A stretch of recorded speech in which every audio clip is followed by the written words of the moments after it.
Jonathan Stark is a renowned consultant, author, and advocate for solo experts seeking more profitable, sustainable businesses. He's especially recognized for his crusade against hourly billing and his innovative approaches to pricing, productivity, and leveraging authority.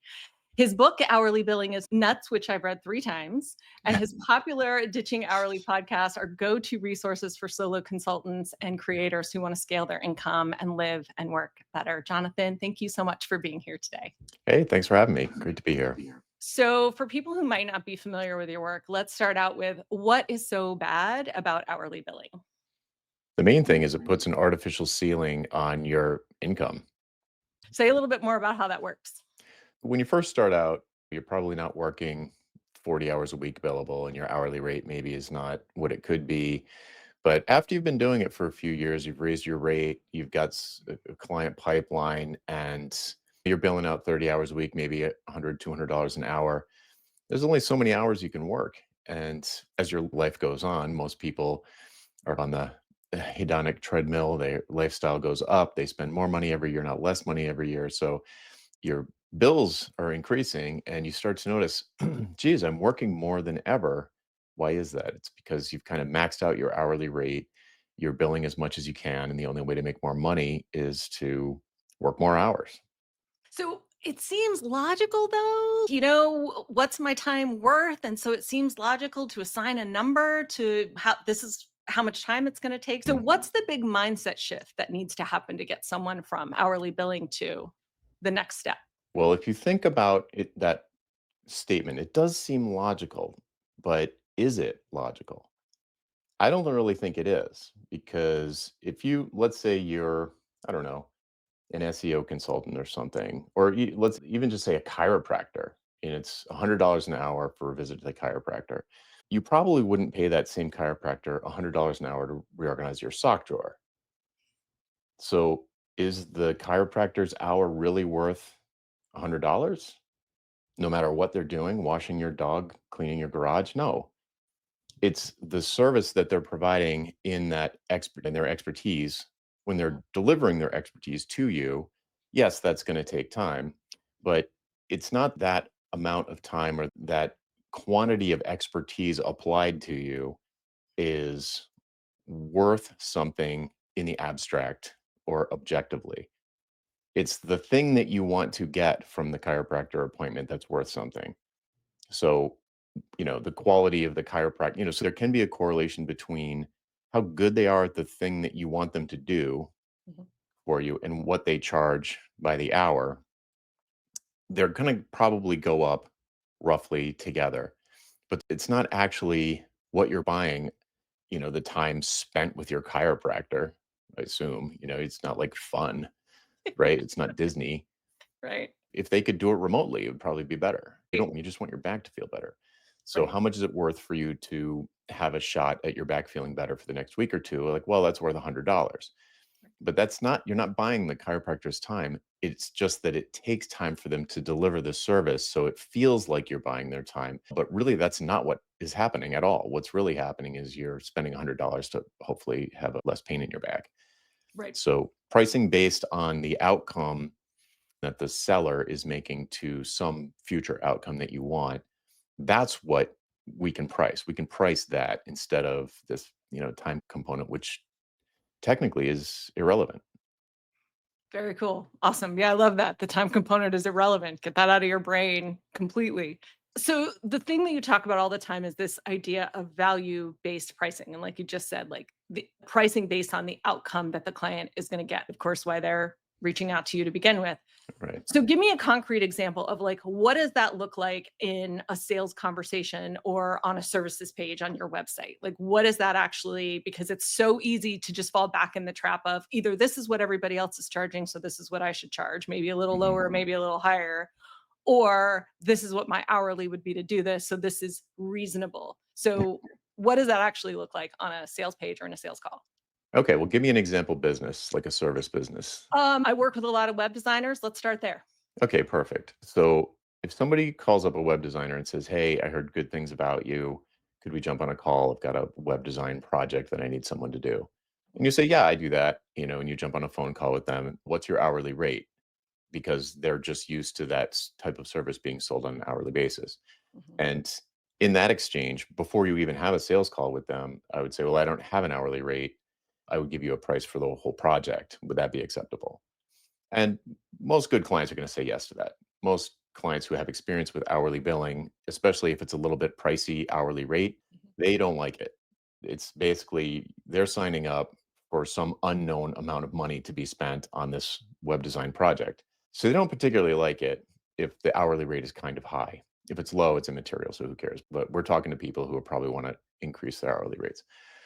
So you say, well, I'll give you a project price, but I need to let's talk about the project. So you jump on a phone call with them.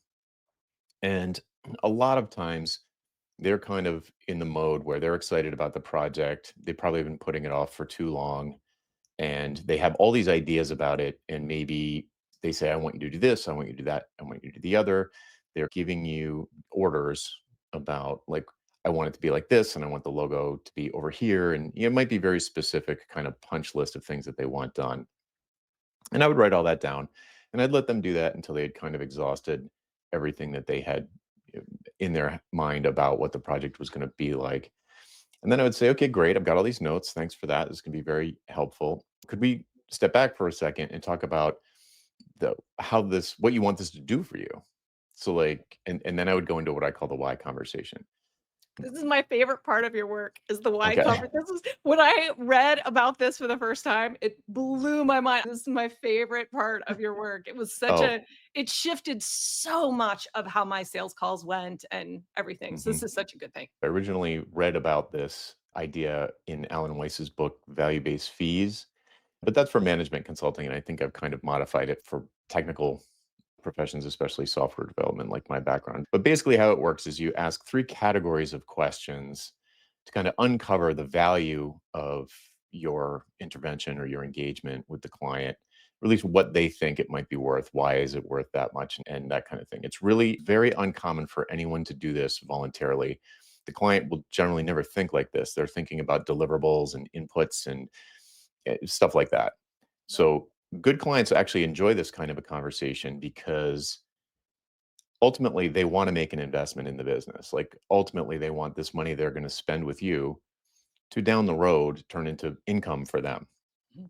The website's going to be better in some way and you want to find out what that is. So clients who are going to be good clients to work with will usually like having this kind of conversation. If they really don't like it and they don't want to give you these answers, it's probably a bad client. They're probably going to be really micromanagey and they're just going to tell you how to do your job.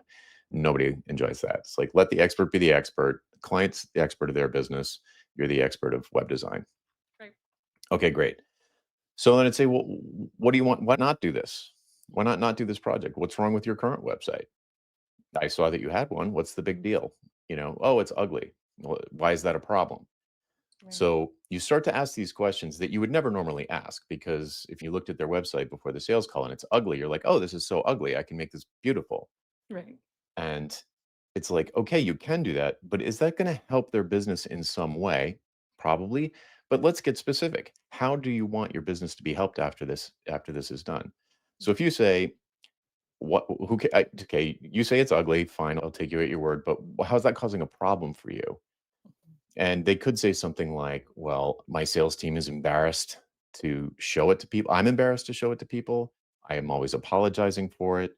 It's a first impression that I think places me at a low value or whatever it is. They've got some reason, but unless you ask them for it, they're almost certainly not going to think to volunteer it because it's less tangible, right? So the website itself is Right. much more tangible. So I would ask them all those sorts of questions like, why do you want to do this? What's really the problem with the current website? What else have you tried? Are there other ways that you could do this? Instead of redoing the website, maybe you just launch a mailing list or a podcast, or you go crazy on LinkedIn or social media somewhere and you just use that. And then the website is less important. And as they're telling you all of the reasons why they don't want to do those other things, you're writing down their exact words, right? So the next category of questions is why now?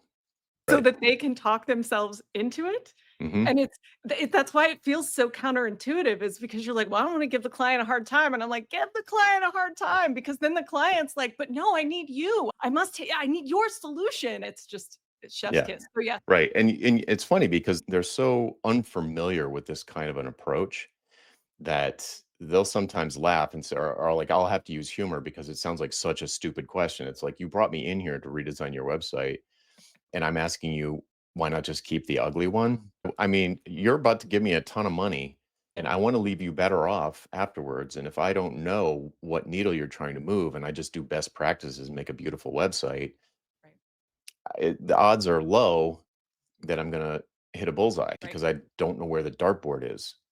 So you want to know where the dartboard is. Anyway, right. so then you want to find out about the urgency. So, this is the why now question. Like, you could Mhm. say things like, how long have you felt this way? How long have you felt that this was damaging your business in the ways that you just described? What changed? Did something change about your business or maybe the larger context that you're in? Like, government regulations changed, or Amazon is coming into your market, or whatever it is. Like, what changed? How come now is the time that you finally pulled the trigger and called someone like me to redo your website? Since you told me it's been like this since the beginning 10 years ago, why now? And they'll have an answer. They'll say like, something happened, like somebody, they found out they lost a deal and it turned out it was because of the website, or someone who they're close with told them like, I really want to refer you, but your site is so embarrassing that I can't really send this to like potential clients because it looks so bad. They're Right. just going to think I'm a clown. They're going to think you're a clown. So they're going to come up with, and that just happened. They'll have some story, and it's usually emotionally charged, like it's something that was painful enough to exceed the pain of change. So something happened that was worse than the feeling of the fear of change. So it's usually a pretty good story, and you could like, they lost money, they lost reputation, and something happened that information got back to them, and they're like, imagine all the other people who didn't even tell me that my site stinks, that just see it and think it stinks and go away. So like, I could be losing millions of dollars of business. Eventually, it's going to get to some kind of money discussion.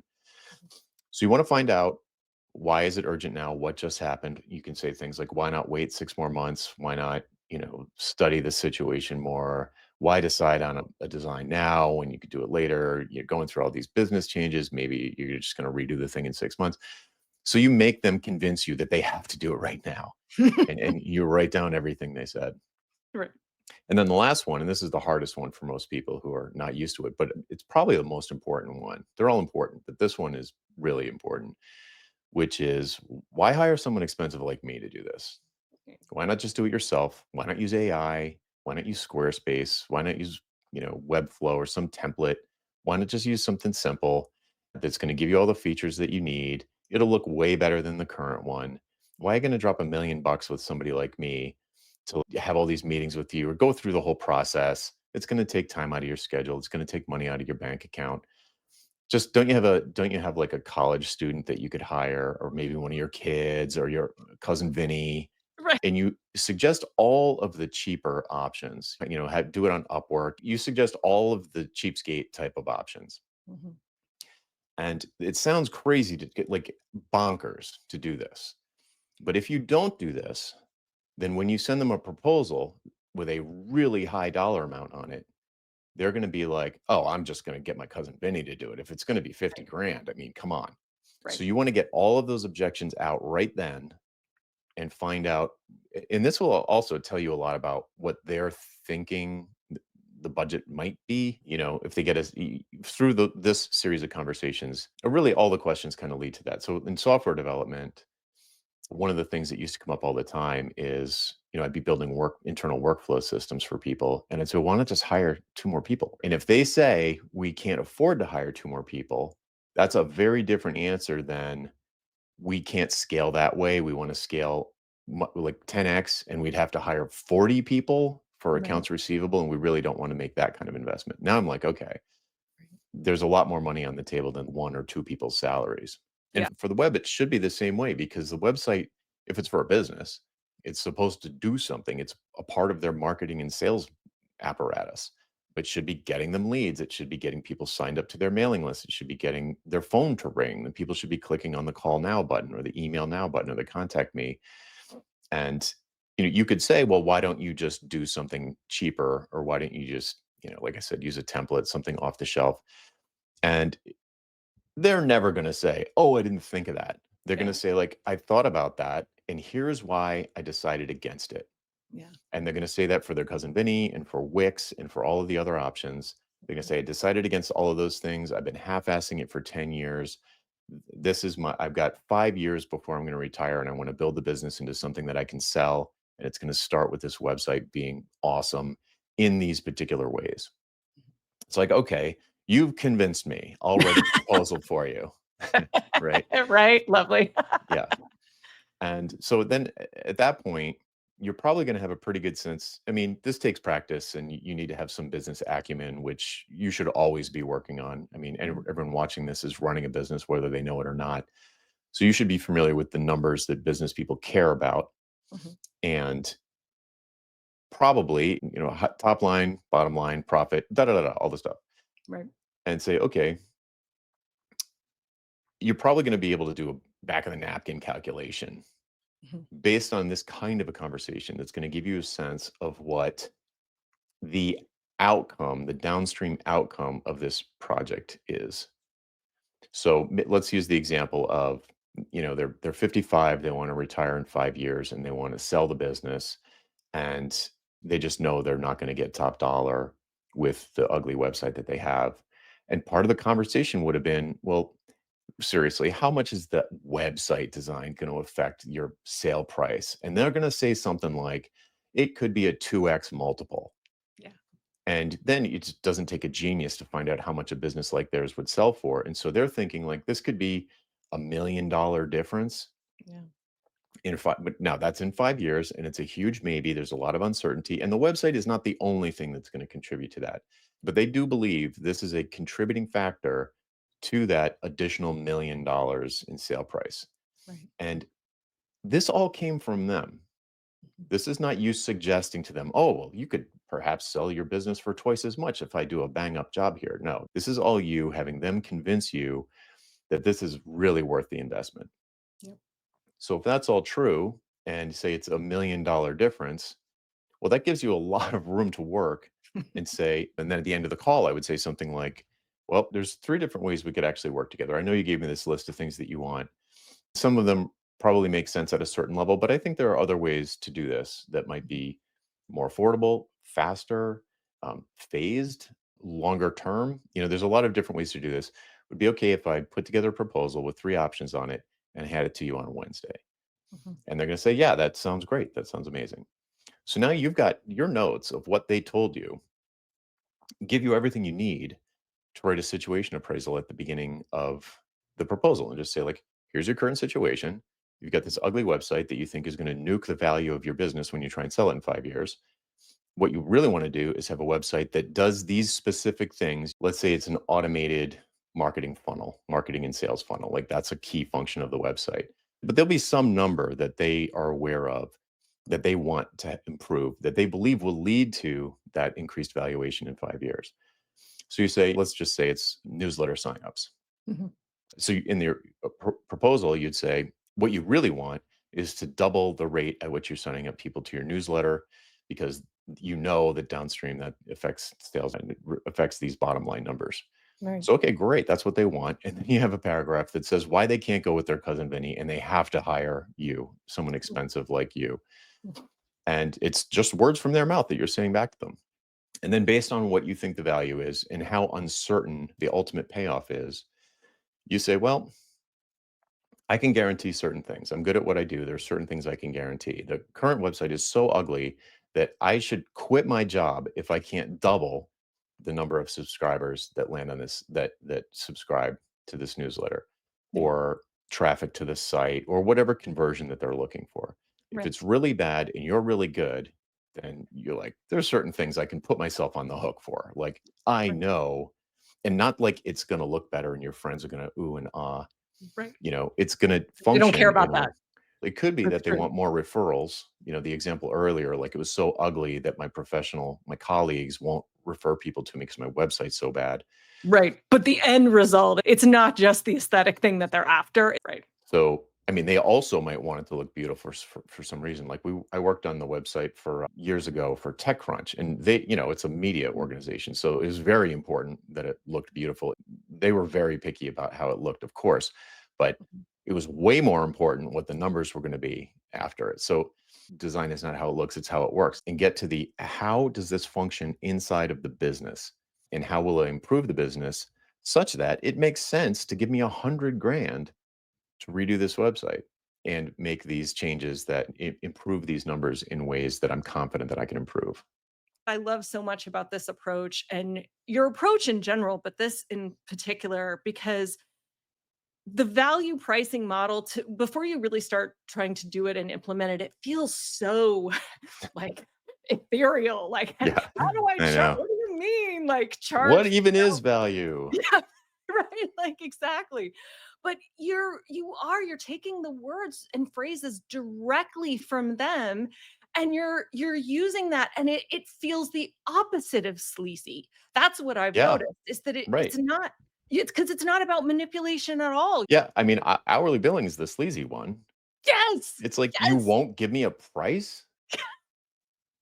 Well, my hourly rate's $100. That's not a price. That's like saying shingles are 25 cents each, and like now I know how much my roof is going to be. Right. It's ridiculous. It's Yeah. wild how just widely accepted it is for people to make, in a lot of cases, a pretty big investment decision based on nothing. Like, would you drive a car off the lot and say, oh, they'll be like, oh, do you want to buy this new car? And it's like, yeah, how much is it? And it's like, well, you just drive around and we'll tell you. You just keep it for 6 months and then we'll tell you how much it cost. We're It's gonna like, charge. no one would do that. Right. So This is such a much better approach. just think to the viewer or the listener, think of how many things, just think back to last month. How many things have you bought where you didn't know how much they cost? Yeah. Like, everything you buy, you know how much it costs before you buy it, unless you go to a lot of yard sales and you're haggling with people over something, but still you know the price before you decide. Right. Basically everything, but not with hourly billing, for especially the bigger the project gets, the scarier it gets, Oh, where, yeah. like, it was normal for me in software to have a 6-month or a year-long project, Right. and in the six figures. And so for people to commit to an estimate that's like 70,000, and then you know 90% of the way through the budget, you're only 10% of the way done, Right. they start panicking, they start pointing fingers, they call lawyers sometimes. I've seen Ooh. people get fired. I've had to fire people for doing this. It's hourly is way sleazier than charging someone what it's worth to them. Like, what's crazy about that? It's Right. And I love the other piece of making the promise to the client too, because I know a lot of people get hung up on this of thinking that, well, the only way I can charge them 100 grand for the website is if I promise them the $1 million in 5 years. And it's like, that's not it either. You only have to promise what's in your wheelhouse to promise, which hopefully you know right. how to do if you're good at your job. Yeah, I mean, value-based pricing is not gonna help anyone who's bad at their job. Yes. Like, you need to be really good at delivering outstanding results. Like, if you're not good at delivering outstanding results, then I still think I would fix price instead of bill by the hour, you know, but I'm sure tons of people listening are like, "Oh, I'm really g," like, they know you like 10 or 20% of the people I meet in a given industry are like, they know they're good. Yeah. And Yep. especially if you've been doing it for 5 years, like, when that artificial ceiling starts to really get cramped, by then, you know you're good. And guess what else probably happens? There's a bunch of junior people who are essentially undercutting you, and you're losing work to people who are brand new. So that's a signal that you need to start pricing based on the thing that you're amazing at that they can't compete on. They're not good at delivering outstanding results. You have a demonstrated track record of delivering outstanding results. If you sell based on that instead of what your hourly rate is, you're going to attract a better class of client who has more money to spend, but also expects you're on the hook. You're putting yourself on the hook to deliver the kind of results that you're good at delivering. And it's on them, in their mind, the connection between that thing that they're hiring you to do and that outcome later down the road. Right. But I can promise you it's in there because they wouldn't waste their time talking to someone who they thought couldn't help them. Right, exactly, and it feels so good too. Like, it feels so good to promise results when you're Yeah. really good at your job. It's like, Yeah. "No, no, let me get my fingers in this. I want to show up for you," and I think we all have a little bit of imposter syndrome or insecurities, inner critics that we wrestle with. But that aside, like you said, if you're good at your job, you know you're good at your job, and this was part of what was killing me when I found your work probably a year and a half ago now. I had just started doing web design again in a serious way. And I was like, I mean, I'm in these groups with these people. And I've been building websites since 2006. And I'm like, why am I scrimping and saving trying to build websites for 5 grand when I know I can help you decrease churn in your membership?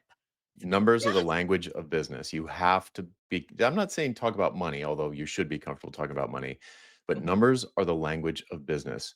All good Mm. clients know their numbers and they're calling you because they want you to improve one of those numbers. If I would talk to someone who didn't know their numbers or didn't know what they wanted me to improve or how they were going to measure it, even if it's subjective, I'm fine with subjective measurements as long as it's connected in their mind to something good.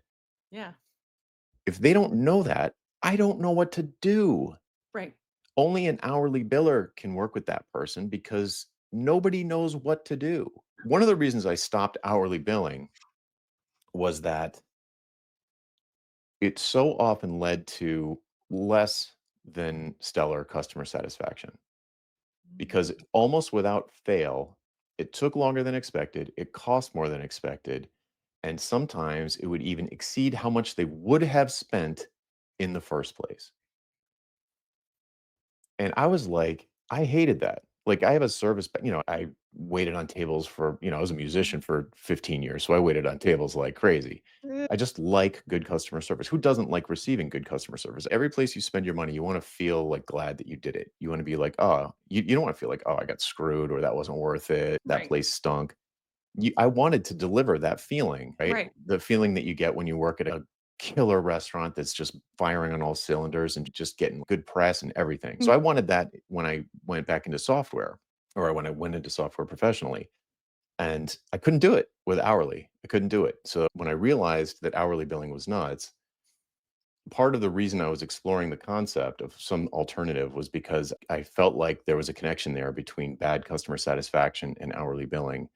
And then the whole world kind of turned upside down, and I was like, "Oh my god." So I don't know how we got onto this topic, but maybe you can pull the train back onto the tracks. It's great at delivering better customer satisfaction. Yeah, I think there's something really important there too, because I know we want to feel good about our work. I think everybody does. David White wrote a whole book about how work, it's something about like how we express our belonging in the world. I want to know that I contributed to that. Yeah, if you don't know what they're trying to this might be how we got here. If you don't know what their business goals are and how you're gonna contribute to them, then your only choice is to do general best practices, Yeah. which may or may not be the thing that they need. Sometimes there's an exception. Sometimes it makes sense to have a really ugly website because maybe you want people to think that you're inexpensive, or whatever. There might be a reason.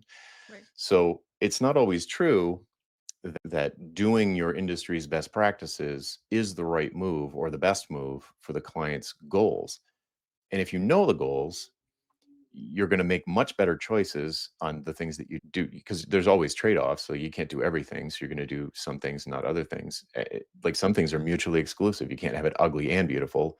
So there Right. might be, things you have to make all these decisions, Mhm. and if you don't know what their success metric is, then you're just driving around, the windows rolled up, hopefully I don't hit hopefully we end up where we want to go Right. with the blinds on. It's crazy.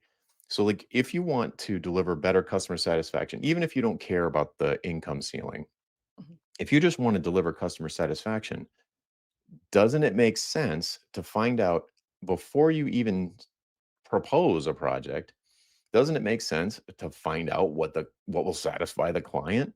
And this is another callback to before that. Some clients are unsatisfiable. Mm. So because they don't know their numbers, because they don't have the right motivation for doing the thing, And they can give you a list of things to do. And if you're billed by the hour, you can just start doing those things. And then they're not satisfied. They keep changing direction. They keep Mhm. deciding to, oh, you know what? Never mind that. Do this instead.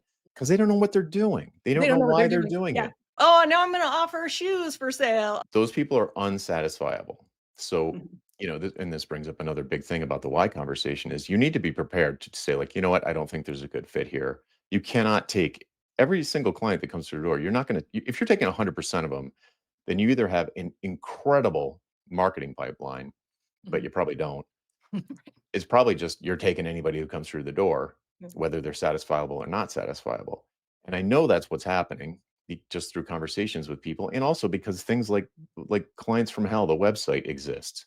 Yeah. I read those a lot of times. Haven't read that in a long time, but when I used to read it, at least 80% of the time, I'm like, this is the freelancer's fault. Yeah. You can see Yeah. it right in the message that it's Yeah, their you fault. never should have said yes to this. This was red flags all the way in. Yeah. Yeah, if the client or the prospect treats you badly in the whole sales process, how do you think they're gonna treat you during the project? So it should be like a dream. Like when you go into the sales meeting, you should be like laughing at each other's jokes and like really Yeah. clicking and being like, yeah, this is gonna be great. Like we are on the Yeah. same page, we're communicating well, we get along. I'd go out for drinks with this person. Right. If it's not, it's to Derek Sivers, if it's not a heck yeah, then just no. And if you're not, here's another callback to the excellence in work. I love this quote by Seth Godin, which is if you want to do better work, you have to get better clients because Mm. bad clients aren't going to let you do good work. Oh, that's the truth. So Oh. good clients are going to be like, you do whatever you want. The best client on earth is like, Mhm. here are the objectives. Here's what I want, like in Mhm. a measurable way. These are the project progress metrics that I believe will get us there. You do whatever you want. Right. And, like, isn't that a dream client? And then Right. as long as you hit those numbers, you can make the most beautiful award-winning interface or website or whatever you want, as long as you hit those numbers. And, like, a not great client is just gonna micromanage you like crazy, especially if you're going over budget. They're just gonna, like, they're constantly gonna change direction. I could go on all day about this, obviously, but there's so many benefits to having this conversation first, whether or not you value price it, but have this conversation first. Yeah. It's such a powerful conversation. So I want to talk a little bit more about the benefits of working this way because we've hit on a few intangibles already. And that's been one of the surprises of doing this for me too, is like how much it changed, my confidence in the way it's not just about making more money. More money is great, but it changed so much of the way I felt about myself and my work in the world. It did transform a lot of my relationships with clients. I think that even clients in the past who would have been okay clients with this new model were like outstanding, amazing clients. So anyway, those are just some of my insights, but I'm wondering like what other things from you have you seen that are intangible benefits to both work and life for the freelancer doing this? Yeah, I noticed right away when I switched to value-based pricing in 2006, from hourly to fixed prices based on value. I was trying to do it. I was kind of bad at it at first, but I was giving fixed prices. And I noticed immediately that the demeanor of the client interactions changed. Like Mm. clients became super chill. They were all super chill. Like I had a lot of clients that I really liked. When I did hourly, it was at an agency or a dev shop. When I went solo, some of them wanted to stay with me. The owner of the agency and I just worked out a split so that they could come with me and he got half the money. When we switched to non-hourly, everybody chilled out, like me and them, right? Because now I'm on the hook. So Yeah, if I say, oh, it's going to be this much, I think it's going to take 100 hours. But if I'm wrong and it takes 200, that's my problem. right, And so the clients were just like, okay, well, I mean, the sooner it's done, the better, but just do what you got to do and keep us posted. right.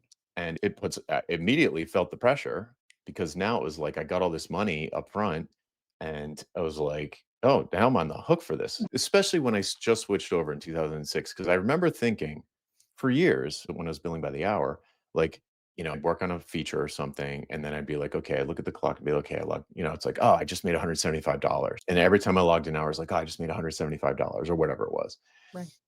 As soon as I switched, every time I logged an hour, I just lost $175. It Mm, was instant. I switched from like, "Oh my god, like, I'm taking way too long on this. I am mhm. losing 175 bucks every time I work another hour and this thing isn't done." So if you think you're efficient now and you bill by the hour, you are wrong. You will Right, get way more efficient when it's you paying the money, your money flying out right, the window. right. Imagine you're paying yourself a salary, so you can think of it as you're paying someone to do your job. Like, you're the business owner and you hire someone to do your work. Every time you pay that person and the project's not done, you're gonna freak out. You're gonna Right. get more and more stressed out, and that internally, for me at least, that shifted immediately. Not everybody likes that feeling, but Yeah. that feeling, because it's not as safe, it's Mhm. riskier. But if you're good at what you do and you can deliver outstanding results, it's where all the profits are. And all the power too, right? It does feel riskier, but I felt more empowered, Yeah. literally, and I felt the power of that way more than when I was struggling with hourly and stuff. So I get why people would be hesitant around it, but it's a good switch. Very Yeah. cool. So lots of intangible benefits for both you and the client to switch over. I Oh, love yeah. that. I love It that. aligns the financial incentives. Like, economists would say, your financial incentives are aligned. And Yeah. that means that they can trust you because when you're billing by the hour, your financial incentives are misaligned, meaning the longer you take, the better it is for you and the worse it is for them. Right. Right. When you're on the hook and it's a fixed price and that you're not issuing change orders, this is the price. If I miscalculated or I was totally wrong about how long it's going to take, that's my problem. And they just chill right out. And to your point, it also gives you total autonomy to spend your time however you want, Yeah. you know? So you're not, like, making a case. You don't have to convince the client of something that's gonna take more time or be like, "Oh, I think we should really do it like this. I got halfway into this, and we should do it differently. I realize now there's a better Right. way." And they're like, "Well, so we're gonna throw away all those designs that you did? We're just gonna throw that away and start over?" You can do that now. You can do the right thing. You don't have to convince the client. They'll just be like, Right. "Oh, I thought you were going in a different direction with this." And you're like, "Yeah, but I realized it wasn't gonna work, so I scrapped it and started over." And they're like, Right. "Wow, cool." Right, yeah, 'cause I'm just then that make you look good. I'm like, "Look, I'm really interested in the integrity of the project," or whatever, as opposed to trying to convince them or get their buy-in to some new tack that you're like, Yeah. "Oh, crap, we need to do it this way." There's Yeah, no I love convincing. It's like you're just allowed to do what you're good at. yeah. So let me ask you another question because everybody wants to talk about niching. So Uh-huh. everybody's like, "What do we do? Do we niche?" Like, this is a really important part of your work. So talk to me a little bit about niching and how it contributes to this model.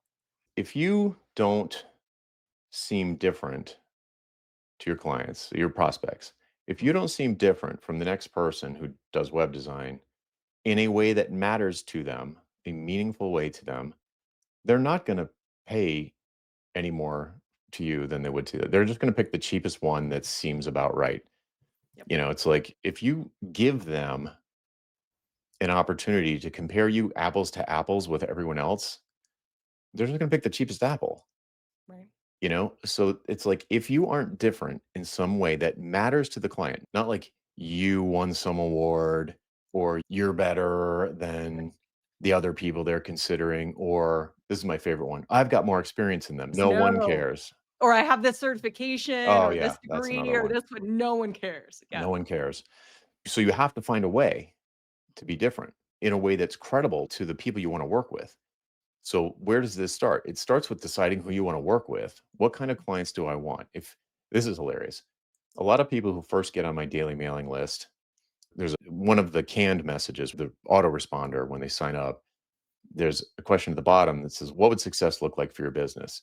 And they say, so many of them say, doing what I love, working for clients that are awesome and making a big impact and having enough time left over so I could spend time with my family. And it's like, okay, that's a good start. And then Right. whenever I see that, I always reply back with like, okay, if you could wave a magic wand and work with your 10 dream clients, what companies would be on that list? Mhm. And no one knows. No one knows. No Yeah. one can answer it. So it's like, look, imagine you work for yourself. You should be able to design the experience the way that you want. It's only you stopping you. So if you want to work with animal shelters or Fortune 500s, or whoever you want to work with, whoever you're going to click with and get each other's jokes. in the meeting and want to go have drinks with them or go out to dinner. Like, who are probably the kinds of industries that you're going to want to work with, where you're going to click? It could be Hollywood. I don't care. Musicians, karate people, whatever it is. Pick somebody you want to spend time with, someone who is on a mission that you care about. Yeah. So, some kind of thing. Once you know that, then I can say, all right, realistically speaking, in that category of clients, like, what are some actual examples? Not kind of like sort of like this, but give me a list of 10 actual companies that you would like to have in your portfolio 3 years from now. Mhm. Okay. Who typically hires you? Who in this company, who would hire you? What would be the job title? CEO, CMO, VPE, SVP? Who would be the person who would hire you in a company like this or has hired you in the past? Okay. What's that person's name? Okay. Now we have 10 names. All you got to do is make people aware, like make them aware of you and why you are meaningfully different at what you do than anybody else they might consider. Yep. So it's not rocket science. It's like, know who your ideal audience is down to their actual name Mhm. and then say, okay, I mean, if you want to go nuts, this is what I would do. It's like, who am I trying to? This is like guerrilla marketing, right? Like, I don't need to convince a million people that I'm the best web developer. I only need to convince these 10, because Yep. if three of them hire me, you're going to have your best year ever. So it's like, Yep. okay, so here's the list of people. What do they care about? Because you got to be meaningfully different. Do they care about awards? Maybe they do. Probably Right. not. But Right. what do they care about? Do they care about mailing list signups? Mhm. What's the company strategy for the year? Is it a public company? Do they have like a nonprofit where that every year the whoever the leader is has to say our strategy for next year is this? How do you fit in with that strategy? And Mhm. so one of the things that makes it a lot easier to do this stuff, to become meaningfully different, is to decide who you're trying to be meaningfully different to. And so a lot of times, so that's what the niche is. And niche would be, the way I use that term, it's targeting a specific group of not just an industry, a list of companies Mhm. like that you want to work with. Mhm. It could be that they're all risk takers. It could be that they're all nonprofits. It might not be a vertical, but it's some segment Mhm. that makes that they would self-identify. They're like, yeah, I'm in that group. I'm in the group of risk takers or skeptics or Democrats, or it could be people over 6 feet tall. I don't know. It's some grouping that they Mhm. would identify themselves as a member of, and then say, okay, what does this group of people care about when it comes to web design? And who else is offering? What else are other people offering? And how am I different? Yeah. So then once you are different, which almost always starts with picking a niche, then you've actually got a leg to stand on when they say, whoa, buddy, your quote was twice as much as the next one we got. Right. Why should we go with you? Hopefully you had this why conversation already and you already know why they're not going to go with the other ones. But you'll have an answer. You'll say, Yeah. well, either you told me in the meeting that it was important to hire me because I have this specialized expertise that other people don't have. Or you could say, anyway, the point is, if you niche down, you can actually have a credible answer. When someone says, why should we pay you twice as much as the next person? You can say, well, I specialize in this exact kind of company, or I specialize exactly in this kind of situation, Yeah. getting you from seed stage funding to pilot stage funding, getting your series A. Like, I specialize in this. I'm like amazing at this. And then, so then you can become meaningfully different. And guess what the cool side effect is? You actually get better at doing it. So then you're just Yeah. farther and farther and farther away from the rest of the barrel of apples. Yeah. And now you're like a watermelon, and and they're not even considering, and everyone's like, we're not even considering apples at this point. We're only considering this one watermelon. I love this so much. It was always such a big thing to me. I would say all the time, like, if you can't differentiate yourself from your competition in any other way, you have to do it on price. And that is a really crappy way to build a business. And I obviously agree with you. I think niching is everything. So I love that. To de-risk it a little bit for people, because I know Hmm. it is like pushing people off a ledge, just like I can feel their fingernails scraping along the cement. Yeah. It's not forever. You can Mhm. broaden it later if you want to. You won't want to, but you could. It's not a permanent choice. You probably will pick the wrong one first, but Mhm. if you've got a bunch of options, you don't know which one to pick. So just try. It's like, Yeah. just do it for 3 to 6 months, something like that. Give it a shot. what harm is it's like it's not like you're not getting any leads from your website anyway, Right. right? So you're Right. not like pushing away any opportunities. It feels like you are, but you're really not. Right. So yeah, just try it. Think of it like a marketing campaign, like a temporary 6-month marketing campaign where maybe you don't even change anything about your website, nothing about your LinkedIn headline or anything like that, nothing public, but you just network your way into a particular niche, whether it's emails, DMs, cold calls, comments on their posts on LinkedIn, meetups. If they speak at a conference, you talk to them afterwards. Just go after this group of, ideally, if you have a list of 10 names, it's really easy. You could send them a big chunky piece of mail with your book in it or somebody else's book in it. It's like, oh, I Right. think you're going to love this. There's Right. this thing that I highlighted that you mentioned in your talk. I don't know if you knew it was also in this book or a similar thing in this book. So if you're just targeting those 10 people or 1,000 or 2,000 positions in a particular vertical or whatever your segment is, you don't have to change anything. You should change stuff on your website, but if you don't are too chicken to do that, I understand. So just network behind the scenes, do webinars specifically for this group, and it's not like you're changing your whole business. Right. And pretty quickly, you're going to hit on one where you get a response, Yeah. and it's going to be like, "Whoa, that's different. I want Yeah. some more of that." When like Yeah. 100 people show up for a webinar Yeah. that's designed specifically for them, and you're like, geez, usually nobody shows up. When it starts to work, it feels like magic. It feels impossible that you're like, why did I wait so long to do this? Okay. So, oh, we're at time. We can do a lightning round if you want. Yeah, yeah. Yeah. Okay. So you mentioned your daily email thing, which is Yes. a little bit crazy. So what lessons have you learned from that bit of insanity? And you're publishing all the time, and how do you believe it has shaped your like authority and your business model? Yeah, it's the most important piece of my business. Like, I would take my website down before I stop sending emails. Oh yeah, no comparison. Stop sending daily emails even. Like that's like Daily. Yeah. wow. I find it way easier to write daily than weekly. Weekly, I got a lot of writer's block when I did weekly. A lot of writer's block. Too much pressure. This has got to be Mhm. good. It's got to be long. Daily is like, well, I can sort of like so I'm gonna this is gonna sound bad. I can half-ass it, and the next day I can answer any questions that I got because it was half-assed. So it was if, like, send out one and it's just not fully fleshed out or whatever, or it's made sense to me, but it didn't make sense to the reader. And I'll Right. get all these questions and I'll be like, oh, yesterday I didn't explain this very well. Here, you have so many at bats and it creates engagement because now you're having a conversation with these people on the Mhm. list and it's getting customized specifically for their needs.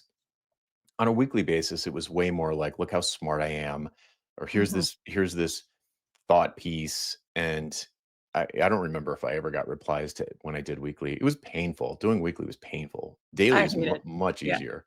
I don't like it's the most painful part of my business. I don't know that I'm brave enough to try the daily thing. So let me ask you some questions about it. So this is interesting too that you say because sometimes you can half-ass it and then because it is very much like a conversation. It's like I'm getting this little email from Yeah. you and it's usually very, very targeted and focused. It's like One thing. tidbit of one idea. Yeah. Talk a little bit more about Totally that. true. Well, just for listeners, I don't know if you know this, but I'm sure the listeners don't.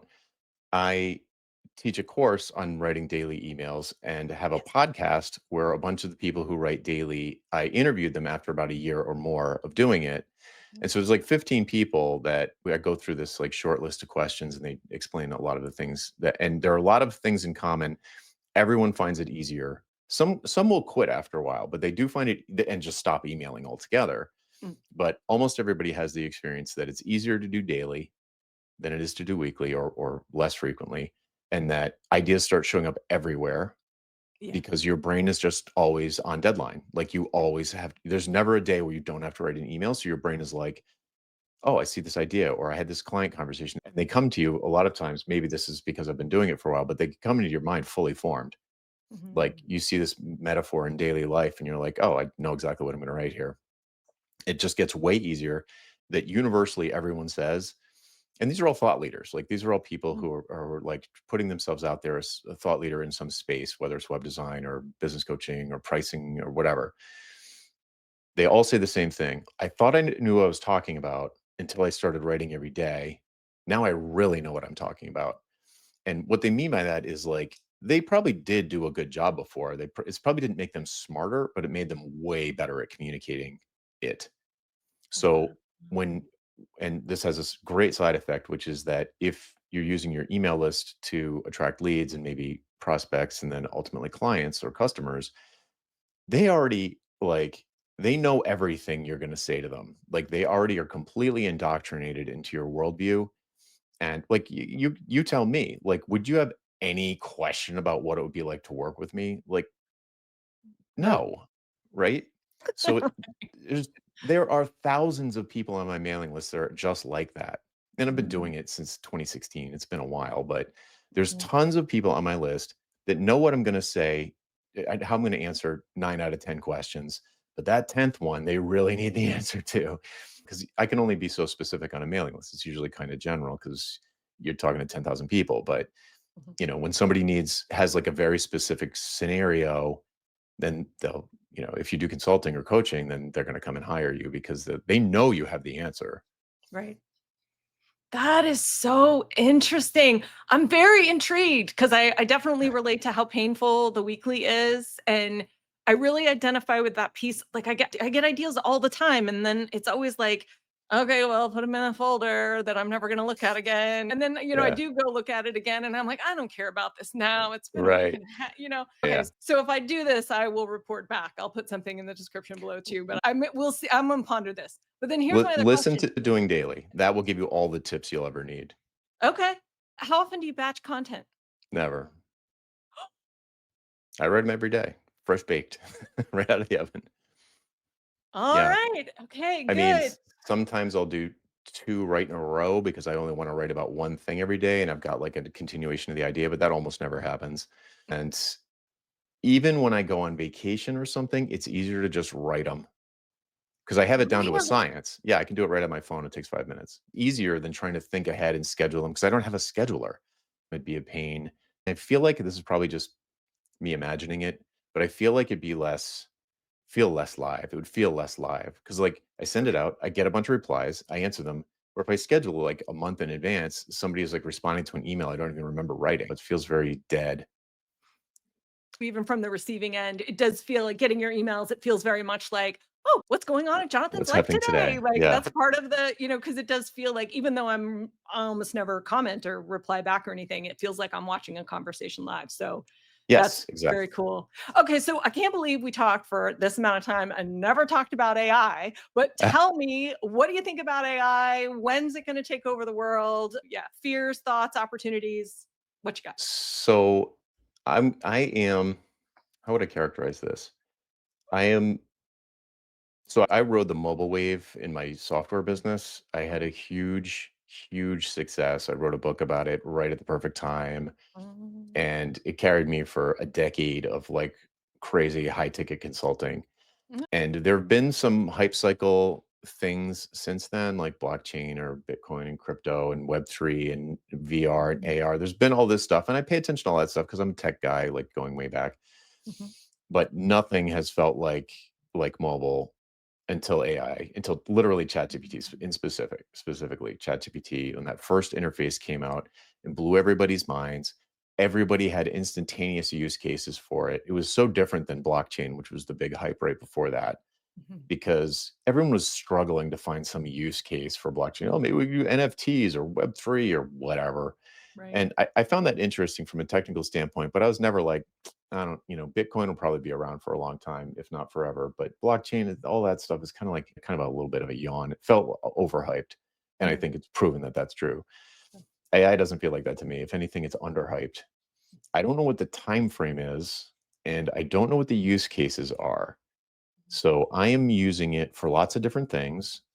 For some things, it is like, wow, I wouldn't even do this if I couldn't have AI do it for me. I'm sort of against having employees for myself. I don't want to be a boss.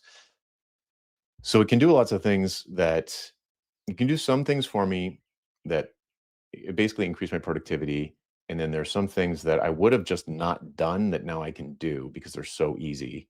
But mhm, I've also found, and I know this is true with some of my students, that pretty quickly gets to diminishing returns.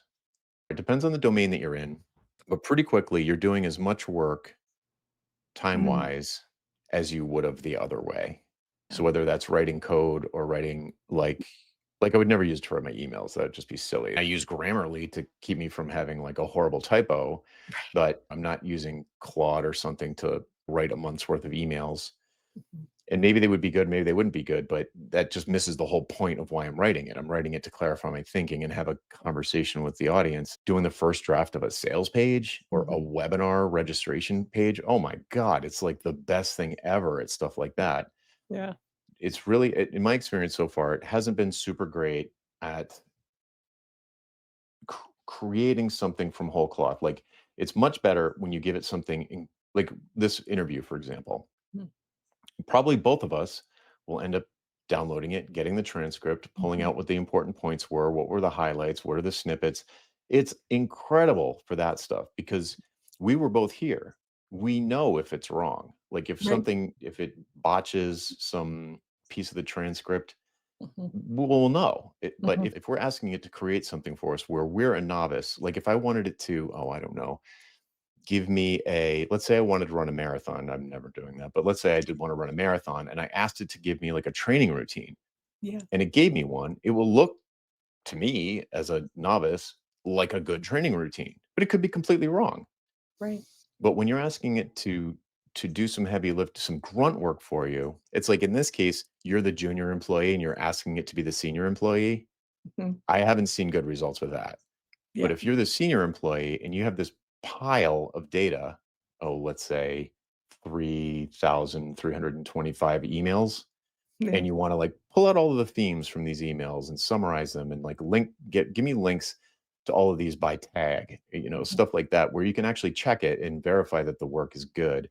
Mhm. It's so good at that. Yeah. But I have seen a lot of people who are just like, time agents and prompts and automation like I mean, as a software person, anybody Mhm. who's listening as a software person, they know what premature optimization is. I'm Mhm. seeing a lot of premature optimization right now Yeah. and diminishing returns. Like it was harder, longer, and the results are less predictable the way that you're doing it now than the old way. Like there's still a lot of old way that is going to be good. On a long enough time scale, though, this feels like a tech wave probably bigger than mobile was, and mobile was the biggest one ever. Yeah. There's more people had smartphones than could read. More people have smartphones Wow. than had a toothbrush. Like, yeah, it was the hugest tech wave ever, and it enabled social media, it enabled all these other things that came after, and Mhm. it enabled AI because the distribution channel is there. It's in everybody's pocket. Right. So, eventually will the energy costs outstrip the value that it's creating? And just all of these things, like will we stop using our brains for certain things? Like all of those questions aside, like right now, practically speaking, there's a ton of utility, but it is not good at everything. And Mhm. so I would recommend that people experiment with it, especially in areas where they're already an expert because you can judge the outcome, the output, Yep. and be like, "Oh, wow." Like AI photo shoots, and you can be like, "Here's what the person looks like. Here's the output of this thing." It's like, "Damn, that looks still looks like them, Right. but it's way better that they're sitting at a cafe in France Mhm. than in their sunroom." Right. Yeah. So I think ignoring it or not experimenting with it probably a mistake. I think Mhm. people should be using it, the Gen AI stuff specifically. So like probably everybody's using Grammarly and there's other AI applications are built into everything like Netflix recommendation system, ad servers. AI is all over the place and it has been for a while. But Mhm. specifically the Gen AI stuff, like ChatGPT and Midjourney and Claude and Gemini and all that stuff, I would be playing around with it because there's probably things where, especially if you're not billing by the hour, there's lots of ways to save time on stuff that is tedious and error prone when you do it on your own, and there are probably things that you could do that you never would do otherwise because they'd be too expensive either from time or money. So Mhm. there's a lot of cool stuff, but I try not to write about it too much because the whole list blows up every time I do. They're like, "Oh, it's evil," and other people are like, "It's the best thing ever." It's saving us. It's killing us. It's Yeah, wonderful. We hate it. I will say, there's a lot and of myself. pitchforks on both sides. It's brilliant. So, Jonathan, thank you so much for being here with me today. Where can people find you? Yeah, just go to jonathanstark.com or Google the ditching hourly guy if you can't spell Jonathan Stark. Awesome. Thank you so much. This was so much fun It was a today. pleasure. Yeah, anytime.